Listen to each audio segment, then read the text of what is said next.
Hi guys, welcome back to our channel from Rameswaram.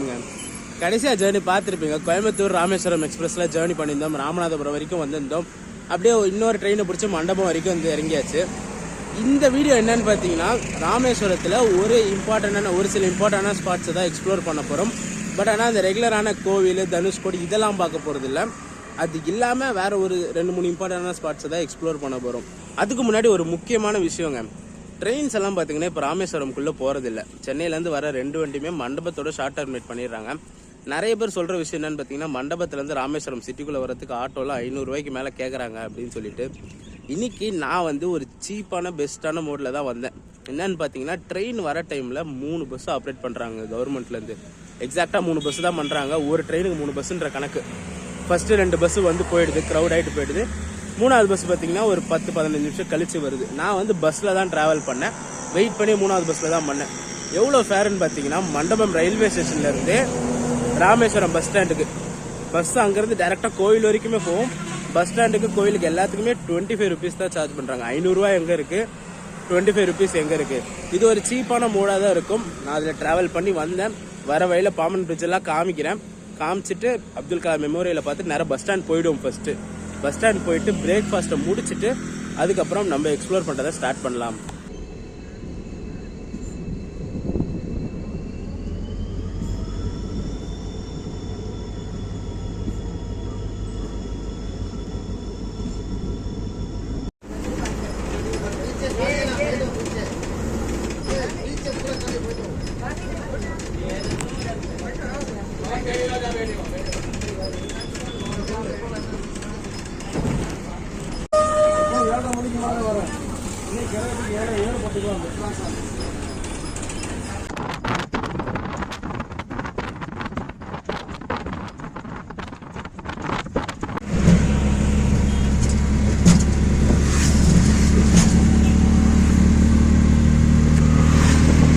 Bus ஸ்டாண்டில் போய் பிரேக்ஃபாஸ்ட்லாம் சாப்பிட்டு முடிச்சுட்டு நம்ம எக்ஸ்ப்ளோர் பண்ண போகிற ஃபர்ஸ்ட் ஸ்பாட் வந்தாச்சு.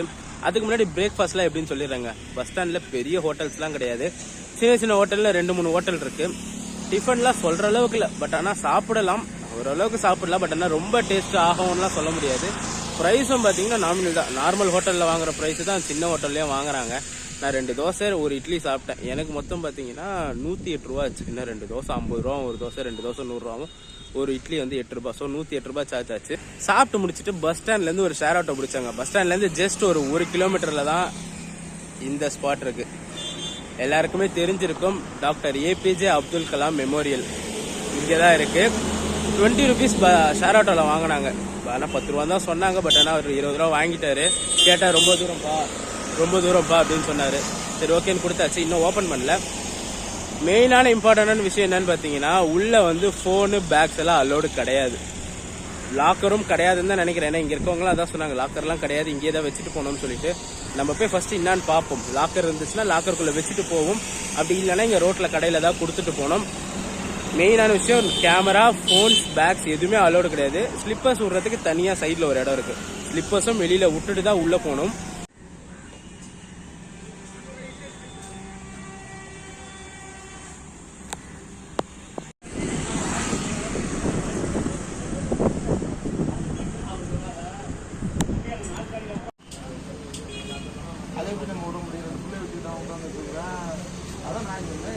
உள்ள மெமோரியலுக்குள்ள போய் பார்த்துட்டு வந்தாச்சு. ஃபோன்ஸ் ஆல்ரெடி அலோ கிடையாது. நான் உள்ள என்னென்னலாம் பார்த்தேன்னு மட்டும் ஒரு ஹிண்ட் மாதிரி சொல்லிடுறேன். அவரோட திங்ஸ், அவர் யூஸ் பண்ண திங்ஸு, அவரோட சர்டிஃபிகேட்ஸ், அவரோட மெடல்ஸு, அவரோட சமாதி, மெயின் அவர் சமாதி உள்ளதான் இருக்குது. சர்டிஃபிகேட்ஸ் மட்டுமே பார்த்தீங்கன்னா 300க்கு மேலே சர்டிஃபிகேட் வச்சுருக்காங்க. அதில் ஒரு சர்டிஃபிகேட்டுமே சரியான வேல்யூ வந்து செம்ம வேல்யூ. அதெல்லாம் ஒரு சர்டிஃபிகேட் கூட என்கிட்ட கிடையாது. நம்மளாம் வாங்குறதே கஷ்டம். அந்த மாதிரி சர்டிஃபிகேட்ஸ்லாம் 300க்கு மேலே வச்சிருக்காரு. பத்மபூஷன், பத்மவிபூஷன், இந்த மாதிரி அவார்ட்ஸே ஒரு 7-8 அவார்டு கிட்ட வாங்கி வச்சிருக்காரு. அப்புறம் அவரோட அந்த மெழுகு சிலைங்க சூப்பராக இருந்துச்சு. எல்லாம் பார்க்கும்போது செம்ம ரியாலிஸ்டிக்காக இருந்துச்சு. இன்னும் சொல்ல போனால் ஓப்பன் பண்ணி 7 வருஷம் ஆகுது. அதை 2017 ஓப்பன் பண்ணாங்க. இந்த வருஷம் 2024. இப்போவும் பார்த்தீங்கன்னா புது இடம் மாதிரி தான் இருக்குது. செம்ம வெல் மெயின்டைன்டு, க்ளீனாகவே இருக்குது. உள்ள அவ்வளோ ஏசி, ஏர் கண்டிஷனர்லாம் பண்ணி சரி சூப்பராக வச்சுருக்காங்க. இதுக்கு அடுத்த ஸ்பாட்டு பார்த்தீங்கன்னா நம்ம பாம்பன் பிரிட்ஜ் தான் போக போகிறோம். பக்கத்துலேயே பஸ் ஸ்டாண்ட் இருக்குது. ஸோ பஸ் ஸ்டாண்டுக்கு போயிட்டு பஸ் ஏறிட்டு நேராக பாம்பனில் போய் இறங்கிட்டு அங்கே கண்டினியூ பண்ணுறேன் நான்.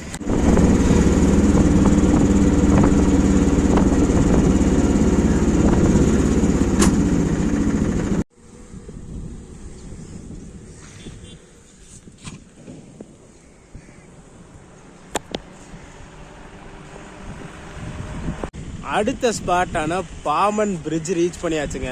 மெமோரியல்லேருந்து பஸ்ஸில் போகிறேன்னு தான் சொல்லியிருந்தேன். பட் ஆனால் 1 மணி நேரமாக பஸ்ஸே கிடைக்கல, பஸ்ஸே வரல. ஸோ அதுக்கப்புறம் என்ன பண்ணேன், ஒரு ஷேர் ஆட்டோவில் ஏறினேன். பாம்பன் பிரிட்ஜ், அதாவது அங்கே மெமோரியல்லேருந்து பாம்பன் பிரிட்ஜ் மட்டும் 10 கிலோமீட்டரு, 30 ரூபா தான் வாங்கினார் அவர். நேராக வந்து பாம்பன் பிரிட்ஜ் ஸ்டார்டிங்லேயே இறக்கி விட்டுட்டு போயிட்டாரு. இப்போது இந்த பாம்பன் பிரிட்ஜில் தான் ஒரு வாக்கிங் மாதிரி போகிறோம். இப்போ இங்கே ஸ்டார்டிங்கில் தான் இருக்கேன் நான். சென்டர் வரைக்குமே நடந்து போயிட்டு பார்த்துட்டு ரிட்டர்ன் வருவோம். எத்தனை முறை வந்தாலும் சலிக்காத வியக்க வச்சு பார்க்குற ஒரு ஸ்பாட்டு தாங்க இந்த பாம்பன் பிரிட்ஜு. பாதி தூரம் கூட ஏறல, அந்த கடல் காற்று உப்பு ஸ்மெல்லோட சேர்த்து அடிக்க ஆரம்பிச்சிருச்சு.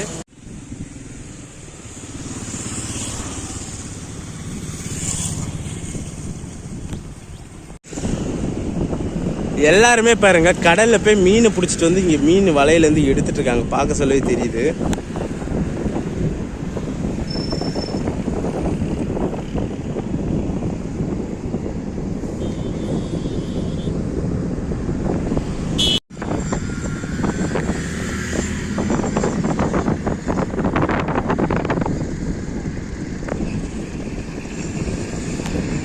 அங்கே சென்டரில் இருக்கிறது தான் அந்த ஓல்டு லிஃப்டிங், அதாவது தூக்கு பாலம் சொல்லுவாங்க, பாம்பன் பிரிட்ஜு. இது வந்து 110 வருஷம் பழமை வாய்ந்த பிரிட்ஜு. அது பக்கத்தில் புதுசாக கட்டிகிட்டு இருக்காங்க. இந்த இருக்குது பார்த்தீங்களா, இந்த போர்ஷன் தான் அந்த சென்டரில் போய் நல்லா லிஃப்ட் ஆகும். இந்த போர்ஷன் ஒரு 4-5 மாதமாகவே இங்கே தான் இருக்குது. ஸோ மூவ் பண்ண முடியல, என்ன ரீசன்னு தெரியல. அந்த லிஃப்ட் பண்ணுற ஸ்பேஸுக்கு அடுத்த பக்கம் பார்த்தீங்கன்னா ஃபுல்லாக பிரிட்ஜ் போட்டு முடிச்சாச்சு, ட்ராக் எல்லாம் பண்ணியாச்சு. இது லிஃப்ட் எடுத்துகிட்டு போய் அங்கே சேர்த்துட்டா இந்த இடத்துல ட்ராக் போட்டுருவாங்க. அது என்ன ரீசனுக்காக நிற்கிதுன்னு தெரியல. நம்ம அந்த இடத்துல போவோம். அந்த இடத்துல போனால் ரெண்டுத்தோட வியூவும் கிளியராக தெரியும். அங்கே போய்ட்டு இந்த பாம்பன் பிரிட்ஜோட ஹிஸ்ட்ரி எல்லாம் கொஞ்சம் பார்ப்போம். அப்படியே அதுக்கு ஸ்ட்ரெயிட் ஆப்போசிட் சைடில் வந்தீங்கன்னா பாம்பன் ரயில்வே ஸ்டேஷன். இதுதான் இப்போது ட்ரெயின்ஸ் எல்லாம் போகாததுனால எல்லாம் டெமாலிஷ் பண்ணி புதுசாக பில்ட் பண்ணிகிட்ருக்காங்க. இந்த பாம்பன் பிரிட்ஜ் பார்த்தீங்கன்னா ஒரு இன்ஜினியரிங் மார்வல்னே சொல்லலாம். இந்தியாவோட மெயின் லேண்ட்லேருந்து இந்த ராமேஸ்வரம் ஐலாண்டை கனெக்ட் பண்ணுற ஒரு இம்பார்ட்டண்ட்டான ஒரு முக்கியமான பிரிட்ஜ் இதுதான். இந்த பிரிட்ஜ் இல்லைன்னா இந்த ஐலாண்டுக்கும் நம்ம மெயின் லேண்டுக்குமே கனெக்டிவிட்டி கிடையாது. இந்த பிரிட்ஜோட பேர் பார்த்தீங்கன்னா அன்னை இந்திரா காந்தி பாம்பன் பிரிட்ஜ் அப்படின்னு சொல்லுவாங்க. கீழே ரயில்வே ட்ராக்கும் இருக்குது. அந்த நான் இப்போ காமிச்சேன் பார்த்தீங்களா, அந்த நடுவில் இருந்த ரயில்வே ட்ராக் 110 வருஷம் பழமை வாய்ந்த ரயில்வே ட்ராக்னு சொல்லிட்டு வேர்ல்டுலேயே டேஞ்சரஸ் சி ரயில் ரூட் இதுதான். வேர்ல்டுலேயே டேஞ்சரஸ் சி ரயில் ரூட் இதுதான். இந்தியாவிலே தேர்ட் டேஞ்சரஸ் ரயில் ரூட்டும் இதுதான். இங்கே வந்து ட்ரெயின் வந்து 10 km ஸ்பீடில் தான் போகும், அதுக்கு மேலே ஸ்பீடே போகாது. இப்போ ஒரு வருஷமா ட்ரெயின் ரன் ஆகல அந்த சென்ட்ரல் பிரிட்ஜில். ஏன்னு பார்த்தீங்கன்னா 2022 டிசம்பர் கடைசியாக இங்கே ராமேஸ்வரத்துலேருந்து சென்னை கிளம்புன 16752 Rameswaram Chennai Egmore boat mail express cross ஆக சொல்ல கரெக்டாக பிரிட்ஜ்லேருந்து அலாம் சவுண்ட் அடிக்க ஆரம்பிச்சிச்சு. ஸோ சேஃப்டி இஷ்யூனால அந்த பிரிட்ஜை அதுலேருந்து க்ளோஸ் பண்ணிட்டாங்க. இங்கே ராமேஸ்வரம் வர ட்ரெயின்ஸ் எல்லாம் பார்த்தீங்கன்னா மானாமதுரை, ராமநாதபுரம், மண்டபம், இந்த 3 இம்பார்ட்டன்டான ஸ்டேஷன்ஸில் மட்டும் அப்படியே ஷார்ட் டர்மினேட் பண்ணிட்டாங்க. சென்னையிலேருந்து வர 2 ட்ரெயினுமே வந்து மண்டபத்தில் ஷார்ட் டர்மினேட் பண்ணியிருக்காங்க. மண்டபத்துலேருந்து இங்கே ராமேஸ்வரம் மெயின் சிட்டி பார்த்தீங்கன்னா 20+ கிலோமீட்டர்ஸ் இருக்குது. கனெக்டிவிட்டியும் கொடுத்துருக்காங்க. ஆட்டோஸ் இருக்குது, பஸ் இருக்குது, கவர்மெண்ட் பஸ் எல்லாமே இருக்குது.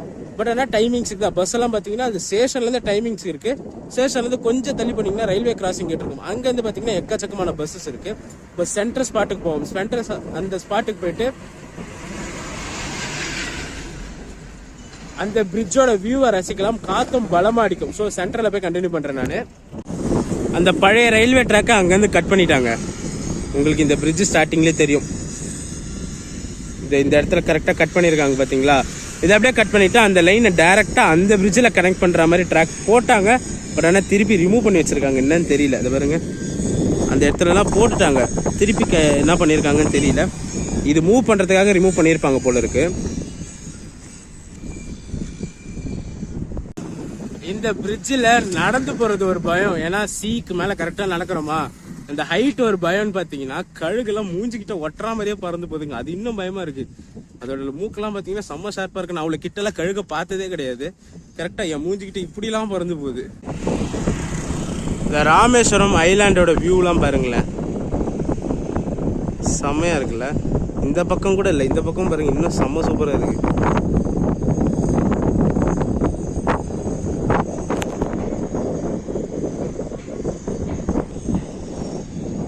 கீழே வாட்டரும் பாருங்களேன், செம்ம கிறிஸ்டல் கிளியரா இருக்கு.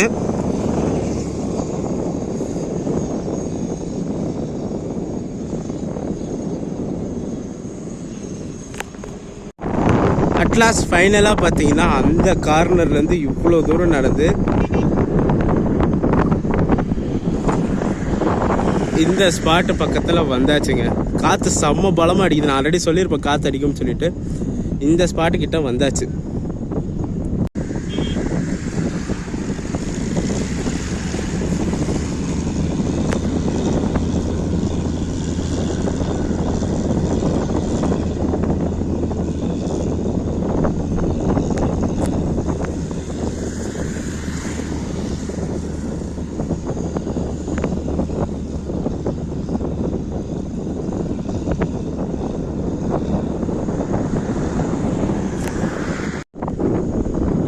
இந்த பழைய பிரிட்ஜுக்கு பேரலா புது பிரிட்ஜ், அந்த லிஃப்டிங் பிரிட்ஜ் போடுறாங்கன்னு பார்த்தீங்கன்னா ஒரு ரீசன் இருக்கு. நான் ரியர் கேமராவில் காட்டுறேன் அந்த ரீசன் என்னன்னு சொல்லிட்டு. இந்த இடத்துலலாம் பார்த்தீங்கன்னா உங்களுக்கு தர அப்படியே தெரியும். இங்கெல்லாம் பார்த்தீங்கன்னா தண்ணி செம்ம கிறிஸ்டல் கிளியராக இருக்குது. பார்த்தீங்களா, கீழே இருக்க அந்த பாறைக்கல்லாம் தெரியும்.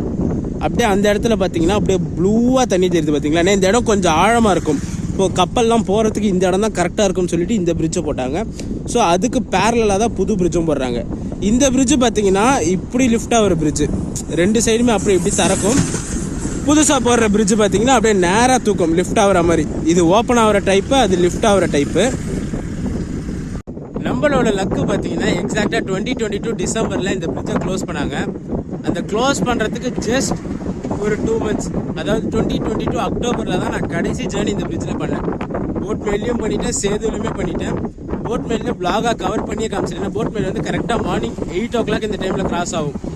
அப்போ வந்து செம்ம டே லைட், காலையில் டைம்னால சன்லைட்லாம் வந்துடும். ஸோ பிரிட்ஜை கிளியராக கவர் பண்ணி அது வீடியோவில் போட்டிருப்போம். லிங்கை டிஸ்கிரிப்ஷனில் கொடுத்தா மறக்காமல் போய் பாருங்க. நான் வந்த டைம் பார்த்தீங்கன்னா ஒரு ஹெவி ரெயின் டைம். இப்போ பார்த்தீங்கன்னா எவ்வளோ சாந்தமாக சைலண்ட்டாக இருக்குது. காற்று மட்டும்தான் அடிக்குதே தவிர கொந்தளிப்புலாம் ஒன்றும் இல்லை.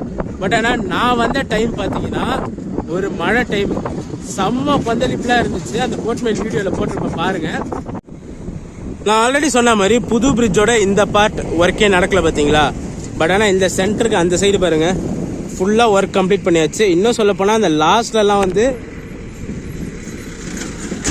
எலக்ட்ரிக் போல்ஸே போட்டுட்டாங்க. உங்களுக்கு தெரியும்னு நினைக்கிறேன், வீடியோவில் எலக்ட்ரிக் போல்ஸே போட்டாங்க லாஸ்ட்டில். இந்த சைடு ஃபுல்லாக கவர் பண்ணியாச்சு. ட்ராக் எல்லாமே போட்டு முடிச்சுட்டாங்க. இங்கே வந்து அந்த பிரிட்ஜை எடுத்துகிட்டு வந்து நீங்கள் ஃபிக்ஸ் பண்ணிட்டாங்கன்னா இங்கே ஒர்க்கு முடிஞ்சிடும். இந்த ட்ராக்லாம் போட்டு முடிச்சிருவாங்க. அது எடுத்துகிட்டு வரதுக்காக தான் இங்கே பெண்டிங்கில் இருக்குது. இந்த புது பிரிட்ஜை கன்ஸ்ட்ரக்ட் பண்ணுறவங்க யாருன்னு பார்த்தீங்கன்னா RVNL, ரயில் விகாஸ் நிகம் லிமிடெட். அவங்க குரூப்ஸ் தான் இந்த புது பிரிட்ஜை ஃபுல்லாகவே கன்ஸ்ட்ரக்ட் பண்ணிகிட்டு இருக்காங்க. செம்ம ஸ்பீடாகவே பண்ணாங்க. இந்த பிரிட்ஜு 2 வருஷம் தான் ஆகுது ரிப்பேர்னு சொல்லிட்டு.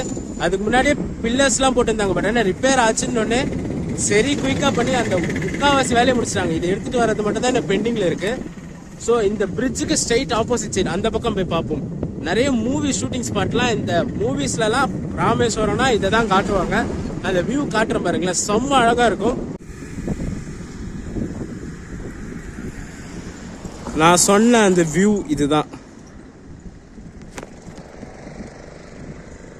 நிறைய மூவிஸ்லாம் பார்த்துருப்பீங்களா, எக்ஸாக்டாக அங்கேருந்து ஃபோட்டோ எடுப்பாங்க. அங்கே கும்பலாக இருக்குது பார்த்தீங்களா, அங்கேருந்து தான் வியூ எடுப்பாங்க. இந்த பிரிட்ஜ், இந்த பாமன் பிரிட்ஜ், ரயில்வே பிரிட்ஜ் எல்லாம் கவர் ஆகிற மாதிரி ஷார்ட்ஸ் எல்லாம் பார்த்தீங்கன்னா அங்கேருந்து தான் எடுப்பாங்க.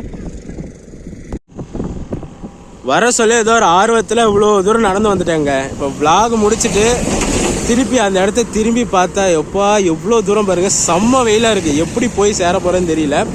அங்கே போயிட்டு திருப்பி பஸ்ஸை பிடிச்சி இப்படி தான் போகணும். மண்டபம் ஸ்டேஷனுக்கு தான் போனோம். பஸ் இருக்குன்னு சொன்னாங்க டேரெக்டாகவே.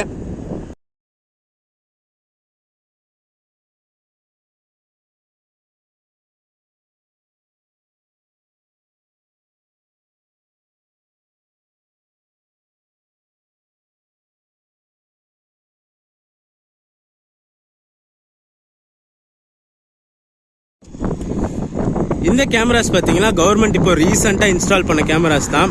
முன்னாடிலாம் இந்த பாம்பன் பிரிட்ஜில் பார்த்தீங்கன்னா வண்டி போகிறதுக்கே இடம் இருக்காது.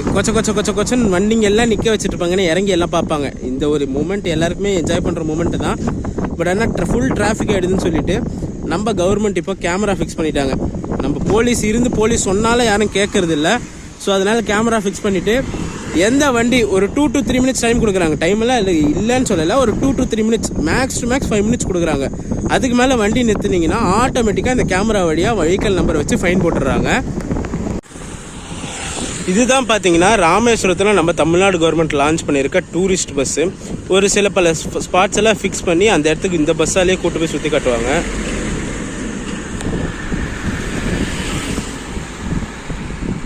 ராமேஸ்வரம்னு இல்லை, தமிழ்நாட்டில் நிறைய முக்கியமான ஸ்பாட்ஸில் இந்த மாதிரி டூரிஸ்ட் பஸ்ஸஸ் நம்ம தமிழ்நாடு கவர்மெண்ட் லான்ச் பண்ணியிருக்காங்க.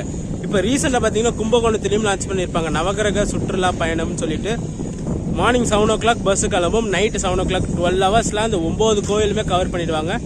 ஜஸ்ட் 750 rupeesல.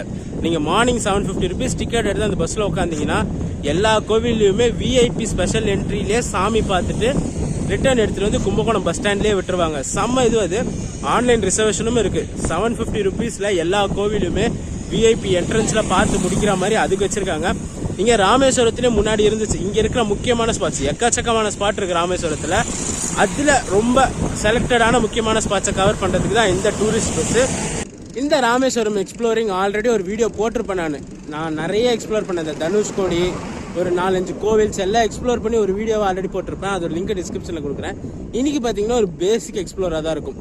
அப்துல் கலாம் மெமோரியலும் பாம்பன் பிரிட்ஜ் தான் மெயினாக எக்ஸ்ப்ளோர் பண்ணியிருப்போம். பாம்பன் பிரிட்ஜோட எல்லா டீட்டெயில்ஸுமே வீடியோவில் கிளியராக சொல்லியிருப்பேன். எல்லாம் உங்களுக்கு புரிஞ்சிருக்கும்னு நினைக்கிறேன். இந்த வீடியோ இதை ரன் பண்ணிக்கிறேன். கொஞ்சம் லென்த்தாகவே வந்துருச்சு. இன்னும் 2-3 ஸ்பாட்ஸ் போகலான்னு பார்த்தேன். பட் ஆனால் நம்ம ஃபோனில் சார்ஜ் கம்மியாகி போச்சு. நைட்டு 9:30 தான் ட்ரெயின். டைம் பார்த்தீங்கன்னா இப்போ 12 தான் ஆகுது. ஸோ 9 மணி நேரம் சார்ஜ் இல்லாமல் எப்படி ஓட்ட போகிறோன்னு தெரியல. ஸோ வீடியோ இதோட ரன் பண்ணிக்கிறேன். பாம்பன் பிரிட்ஜ் விளாகும், அப்துல் கலாம் மெமோரியல் விளாகும் உங்களுக்கு பிடிச்சிருக்கும்னு நினைக்கிறேன். இந்த வீடியோ ரன் பண்ணிக்கிற வீடியோ பிடிச்சிருந்தா மறக்காமல் லைக் அண்ட் ஷேர் பண்ணுறேங்க. பாம்பன் பிரிட்ஜ்லேருந்து ஒரு டாட்டா. நம்ம சேனலுக்கு புதுசாக வந்தீங்கன்னா மறக்காமல் சப்ஸ்கிரைப் பண்ணி பெல் ஐக்கான் தட்டி விட்டுக்கோங்க.